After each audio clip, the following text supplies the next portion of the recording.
I sent this into the universe with the intention of attracting those who are meant to find it. I am the Page of Pentacles, and I truly believe there is no such thing as coincidences. If we cross paths, I believe it was probably for a reason. Take what resonates, leave what doesn't. If you want a personal reading, you're gonna have to reach out to me first. I won't reach out first.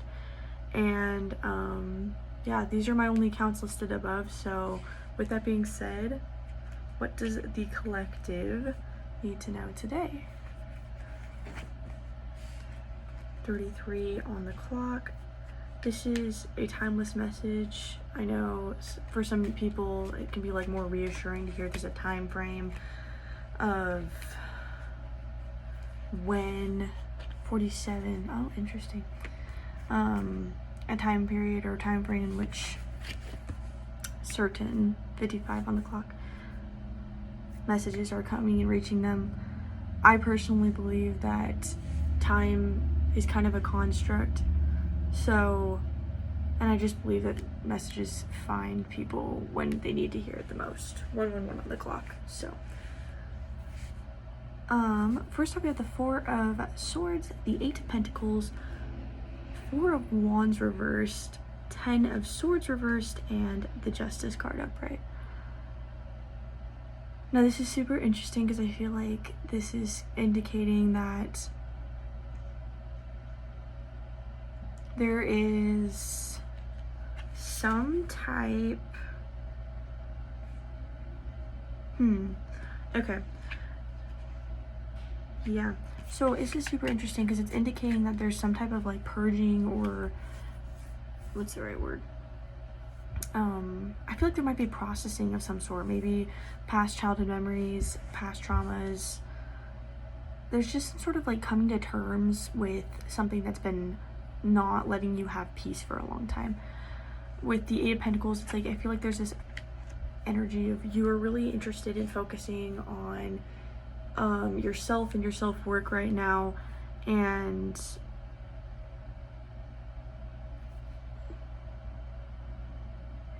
that self-work,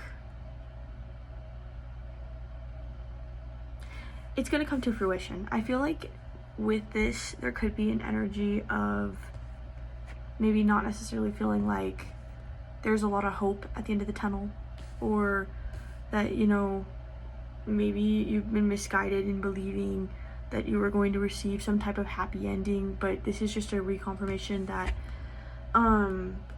this is really specific. You're never gonna feel like that ever again. Like, you're never gonna have like this 10 of Swords energy in the way that you're coming out of ever again. And that's partially because you went through that karma and you learned your lesson from it. And because you took that lesson and you move forward, you no longer have to repeat that cycle, which is always freeing. It feels like with this confrontation, it's like there's maybe some fear in confronting it and fully embracing like the dark side, or shadow side of who you are, maybe, or coming to terms with some unpleasant truths about yourself, or maybe hindsight is 2020 is kind of what's coming to mind. So maybe you're getting clarity on a situation that, you know, isn't the most pleasant to think about, or like you'd rather avoid getting clarity on that situation because it's gonna like ruin your perception of how certain things were, or certain relationships were with certain people, how a certain position was affecting you. This is kind of specific, could be related to family. Maybe you're realizing a family member wasn't really praying for your success, was maybe praying more on your downfall. And just kind of coming to terms, especially if it was like a parent, that can be hard because it's like you want to admire your parents, you want to respect your parents, you know, but maybe you're coming to terms with that. And I feel like this is a lot of self-reflection, so definitely with these two cards it's giving an energy of, yeah, I feel like this is a very solo focused time period in your life, and you're recentering,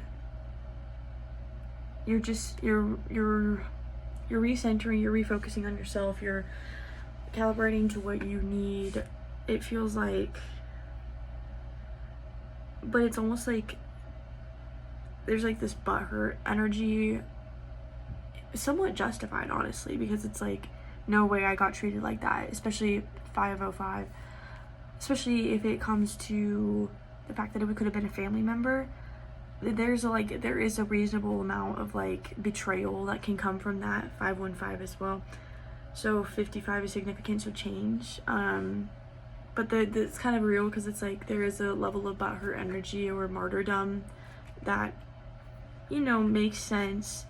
But it's almost like this warning: don't stay in victimhood. With the Page of Wands reversed, like, don't let it keep you from going far, because he's the symbol of traveling, so don't let it keep you from going far.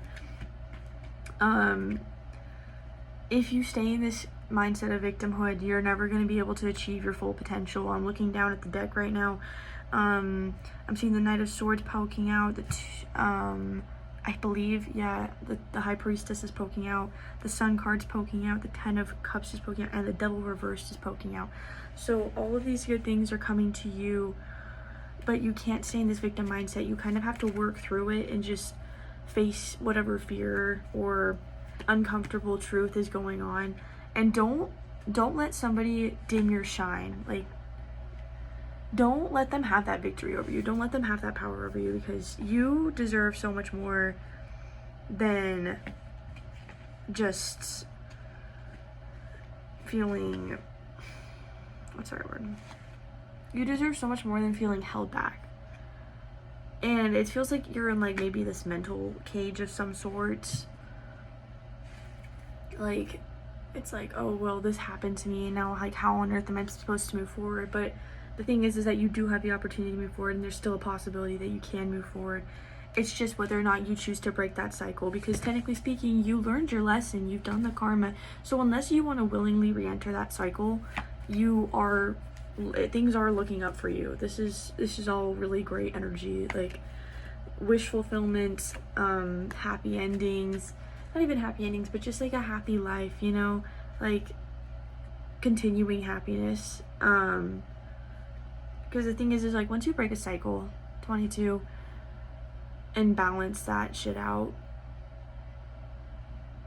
the universe will reward you for the self-work that it required to get there. Like I said, maybe 737 could be a significant number. I've seen it like 3s and 7s a couple times on the clock. The Sun card, you know, bright era, entering a good era in your life. Knight of Swords energy. Yeah, just if you follow your gut and you decide to break these patterns and trust your intuition, you're gonna be able to really succeed. And success is around the corner for you. So, but it does depend on you deciding to figure it out and release that, because that is on you. You're done with your karma, but you do need to choose to let it go. So, and this might be breaking out of some conventional, traditions for you, or like habits that you perpetually have potentially.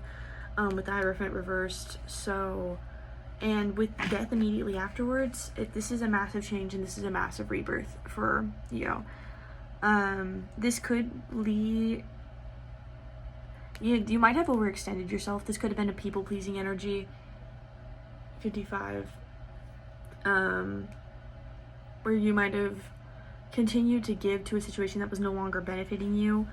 And it's almost this message of, don't let them dim your shine. Like, once again, don't let them dim your shine, 909, because you don't deserve to have your shine dimmed. And don't stop being who you are. Don't stop being this generous, giving person. Set your boundaries. We already learned the hard way. Set your boundaries, but don't let them dim your shine. And yeah, it's like kind of just this energy of like trying to break free of being tied up, and just letting those tower moments fall, kind of. And I cut right to it. So, you might not have the full perspective right now, but trust and believe that should you choose to like not let something hold you back or stop you from achieving your full potential, kind of take control, you're going to be able to figure it out.